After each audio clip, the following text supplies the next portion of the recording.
네, 국정원 특수활동비 수사는 결국 박근혜 전 대통령의 비자금 수사로 확대되고 있습니다. 문고리 3인방 가운데 맏형격인 이재만 전 비서관이 특수활동비를 상납받은 사실을 인정했다는 점에서 신빙성은 높아 보입니다. 취재 기자와 한 걸음 더 들어가겠습니다. 이서준 기자, 이재만 전 비서관이 검찰에서 구체적으로 어떻게 진술했습니까?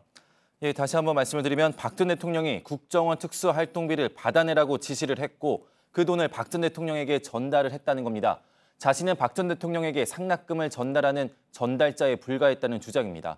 어차피 나라를 위해 쓰일 돈인데 필요에 따라 통치자가 쓸 수 있다고 생각했다. 이렇게도 진술했다고 합니다. 통치자가 국가 예산을 마음대로 써도 문제가 안 된다는 논리, 민주주의, 법치주의를 무시하는 권위주의 시대에서나 나올 법한 얘기입니다. 네, 그와 같은 진술을 이재만 전 비서관이 했다는 점에서 특히 주목을 받고 있죠. 예, 문고리 3인방은 이 박 전 대통령을 대면하고 대화할 수 있는 거의 유일한 참모진들입니다. 이 전 비서관은 문고리 3인방 중에서도 또 맏형격입니다. 이 전 비서관의 진술이 무게감을 갖는 이유도 이 때문인데 안봉근 이재만 전 비서관에겐 특가법상 뇌물죄가 적용됐습니다. 유죄가 나오면 징역 10년 이상을 선고받을 수 있습니다. 법원은 두 사람에게 영장을 발부하면서 죄를 의심할 상당한 이유가 있다며 이례적으로 유죄 심증을 강하게 밝혔습니다.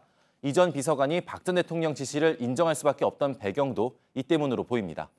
네, 이재만 전 비서관의 진술이 사실이라면 사익을 추구한 적이 없다 이렇게 주장해온 박근혜 전 대통령의 말은 결국 거짓이 되는 것 아니겠습니까? 현재 재판이 진행 중인 이 삼성 등 대기업 뇌물 사건은 이 박 전 대통령이 직접 요구를 하긴 했지만 그 돈이 재단, 센터, 또 최순실 회사 등으로 들어갔습니다. 근데 뇌물죄는 누가 요구를 했는지가 중요하지 그 돈을 어느 주머니로 받았는지 여부는 크게 중요하지 않습니다. 박 전 대통령 측은 그럼에도 불구하고 1원 한 푼 직접 받은 돈이 없다며 무죄를 주장하고 있습니다. 그런데 국정원 특활비는 박 전 대통령 주머니로 직접 들어갔다는 겁니다. 사익 추구 안 했다, 돈 한 푼도 안 받았다던 박 전 대통령 주장도 거짓으로 드러나는 셈입니다.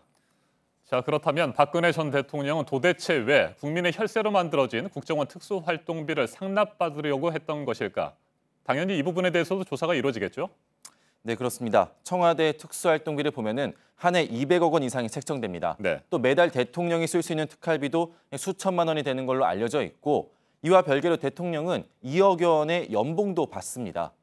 청와대 특활비는 사용처를 완벽하게 숨길 수 없다고 판단하고 국정원 특활비를 받아냈을 것으로 의심이 되는데요. 또 박 전 대통령 재산 내역을 보면은 예금액이 매년 2억여 원씩 증가를 합니다. 급여를 거의 사용하지 않은 것으로 보이는 정황입니다.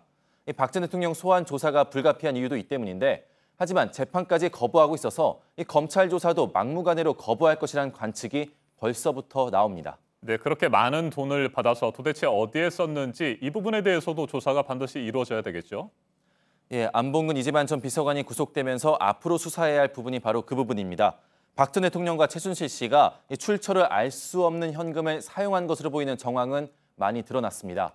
의상실 대금 3억여 원, 김영재 원장, 또 기치료 아줌마 등 비선진료, 수백 대의 차명폰 비용 등 모두 현금 지불했을 가능성이 높은데 그 출처는 밝혀진 바가 없습니다. 국정원 특활비로 새누리당 경선 여론조사를 한 것처럼 매달 1억 원씩 받아낸 이 상납금도 정치 자금으로 썼다면 수사는 새 국면을 맞을 수밖에 없습니다. 알겠습니다. 이서준 기자 수고했습니다.